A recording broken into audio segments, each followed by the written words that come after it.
ठाकुर जी और राधा रानी की तो शादी नहीं हुई थी। शादी नहीं जी। तो इस बारे में भी बता दिया जाए अब की शादी हुई थी कि नहीं हुई थी। बिल्कुल, गर्ग संहिता में लिखा है, ब्रज में बड़ा सुंदर स्थान है भांडिरवन। नंद बाबा गैया चराने जाते थे। जैसे भांडिरवन की तरफ बाबा आए, लाला उनके साथ थे छोटे से। इधर श्री जी अपनी सखियों के, क्योंकि थोड़ी सी बड़ी थी, तो वो अपनी सखियों के साथ आ गई। बीच भांडिरवन में जैसे पहुंचे, बड़ी जोर से तूफान आया। तूफान आया, गैया इधर उधर भागने लगी। तो नंद बाबा ने सोचा, छोटा सा कन्हैया, हम तो लेके गलती से आ गए, तो अब क्या करें। तो उधर से सखियां जा रही थी, तो बाबा ने उन सबको रोक के कहा, लाली सुनना, बोले मेरी तो गैया सब इधर उधर हो रही, मैं उनको ढूंढने जा रहा हूँ, तू एक काम कर, तू या लाला को घर पहुंचा देगी। सखी तो यही चाहती थी, ये मौका चाहती थी। बोले हाँ बाबा, हम पहुंचा देंगे, लाओ। तो कन्हैया को ले लिया, बाबा चले गए। बाबा उस सीन से बाहर हो गए, वो गैया ढूंढने चले गए।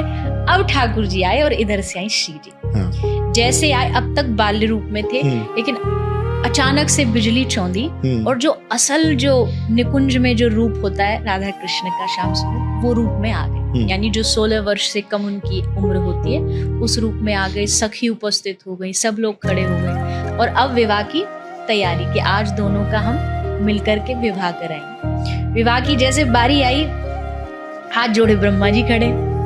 आप काहे को? हम पंडित। हाँ। शादी में पंडित चाहिए ना, पुजारी पुरोहित जी चाहिए। तो सखियों ने कहा, ये तो प्रेम निधि है। हाँ।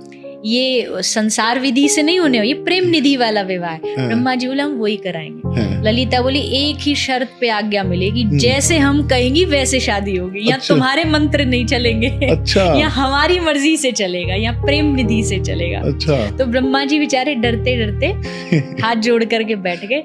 वहां दोनों विराजमान हुए, लगाया गया चौकी, और वहां बैठ के तब दोनों का गठबंधन किया गया। ललिता ने गांठ बांधी, और तब जाकर के वहां ठाकुर जी का विवाह हुआ। पूरी रस्मों रिवाज हुई, आनंद गाया गया। सब सखियों ने ठाकुर जी का श्रृंगार, श्री जी का श्रृंगार किया, और आनंद में डूब गए कि आज हमारे जो युगल हैं, आज उनका स्वरूप में भी मिलन हुआ। वैसे तो आदि काल से एक ही है, पर विवाह होने के बाद जो मिलन होता है उसका अलग आनंद होता है। तो इसलिए उस आनंद को देख के सखी खूब आनंदित होती है। ब्रह्मा जी पंडित जी थे। ब्रह्मा जी ने पूछा कि अब जाते समय पंडित जी को दक्षिणा मिलती है, क्या दक्षिणा? सखी ने कहा, तुमको दोनों युगल का प्रेम मिल जाए, ये दक्षिणा में हम तुम्हें प्रदान करते हैं। ब्रह्मा जी जय जयकार करते हुए ठाकुर जी की विदा लेके जाते। तो इस ऐसे भांडिरवन में